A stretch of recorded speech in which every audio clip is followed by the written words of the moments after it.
কিরে বেটা, তুই কেন গাঁজা খাবি? তুই কেন নেশা করবি? তোর এই সুন্দর জীবনটাকে তুই তো তোর নিজের হাতেই নষ্ট করে দিতেছো। তুই কেন গাঁজা খাও? তুই কেন নেশা করো? কারণটা কোথায়? কোনো মেয়ে তোকে ছেড়ে গেছে?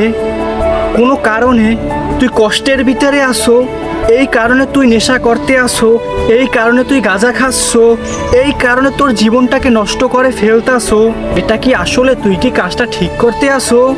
একটাবার কি চিন্তা করে দেখেছো যে তুই কি করতে আসো? এতে তোর জীবনটা উন্নতি হচ্ছে নাকি অবনতি হয়ে যাচ্ছে, এটা কি একবারও কল্পনা করেছো? যত দিন যাচ্ছে যত দিন বাড়তে আছে, তোর বয়স কমতে আছে, অন্যদিকে তুই আরও নেশায় আসক্ত হচ্ছিস। যত দিন সামনে যাচ্ছে অতই তুই আস্তে আস্তে আসক্ত হচ্ছিস।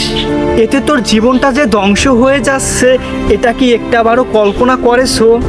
যদি পারো নেশার পথটা ছেড়ে দে, জীবনে কিছু করার চেষ্টা কর। দেখ ভাই, আমার কথা শুনতে একটু খারাপ লাগতে পারে, তারপরেও তোর কাজে আসবে। তুই যদি নেশার রাস্তাটা ছেড়ে দিতে পারো, এই সময়টা তুই যদি তোর পিছনে ইনভেস্ট করতে পারো, তুই যদি কেরিয়ারে ফোকাস করতে পারো, তুই যদি কেরিয়ারটা গড়ার জন্য চিন্তা করতে পারো, চেষ্টা করতে পারো, কষ্ট করতে পারো, একটা পর্যায়ে তোর সামনে সুন্দর একটা কেরিয়ার হবে। আর তুই কি করতে আসো? কোনো মেয়ে তোকে ধোঁকা দিয়েছে, কোনো মেয়ে তোকে ছেড়ে চলে গেছে, একটু কষ্টের ভিতরে আসো, ফ্যামিলি ঝামেলার ভিতরে আসো, তুই কি করো? নেশা করো, গাঁজা খাও, আরও অনেক মাদক আছে, সেগুলো সেবন করো।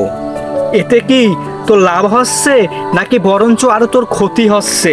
এটা কি একটাবারও কল্পনা করে দেখেছো? দেখ ভাই, আমি কথা বললাম, আমার কথাগুলো শুনতে একটু খারাপ লাগলো, তুই আমার কমেন্ট বক্সে গালি দিলি, দে সমস্যা নাই, কিন্তু তোকে নেশা ছাড়তে হবে। নেশা ছেড়ে তুই তোর কেরিয়ারে ফোকাস কর, কেরিয়ারটাকে গুছানোর চেষ্টা কর। হ্যাঁ, তুই যে কারণে নেশা ধরেছো, এই কারণে তুই আরও ধ্বংস হয়ে গেলি।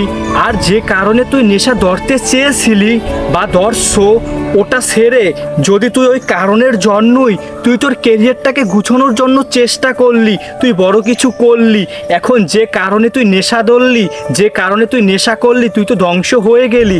এখন ওই কারণে যদি তুই তোর কেরিয়ারটাকে সুন্দরভাবে গুছিয়ে নিতি, যদি সুন্দরভাবে তোর কেরিয়ারটাকে ঘরে তুলতি, তাহলে ওই কারণটাই তোর একটা সাকসেসের স্টোরি হয়ে দাঁড়াইতো। আর এখন কি হলো?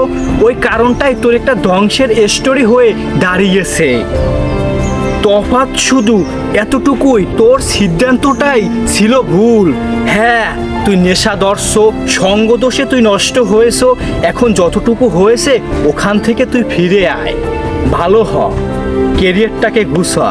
দেখ, তোর ফ্রেন্ড সার্কেলে যারা ছিল তারা কয়জনে নেশা করে? যারা নেশা করে তারা কোন পর্যায়ে আছে, আর যারা নেশা করে না তারা কোন পর্যায়ে আছে, একটাবার লক্ষ্য করে দেখতো, তাহলেই তুই উত্তর পেয়ে যাবি। তাই বলি কি, তুই নেশা ছেড়ে দে, যে পর্যন্ত করেছো ওই পর্যন্তই রেখে তুই ওখান থেকে বেরিয়ে আয়। হ্যাঁ, তুই বের হইতে পারবি না, আস্তে আস্তে বের হ। নেশাখোর ফ্রেন্ড সার্কেল থেকে দূরে সরে যা যদি জীবনে কিছু করতে চাও।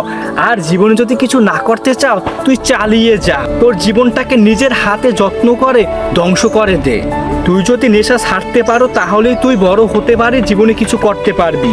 যারা তোকে ছেড়ে গিয়েছিল, যারা তোকে কষ্ট দিয়েছে, দুঃখ দিয়েছে, তুই সাকসেস হবি, জীবনে অনেক বড় হবি, বড় কিছু করবি, তারাই তোকে দেখে আফসুস করবে। আর এখন নেশা করো, নেশায় ধ্বংস হয়ে যাচ্ছ, তারা তোরে দেখে গালি দেয়। এখন সিদ্ধান্ত তোর হাতে, তুই আফসুস করাবি নাকি নিজেই গালি খাবি, জাস্ট সিদ্ধান্ত তোর হাতে।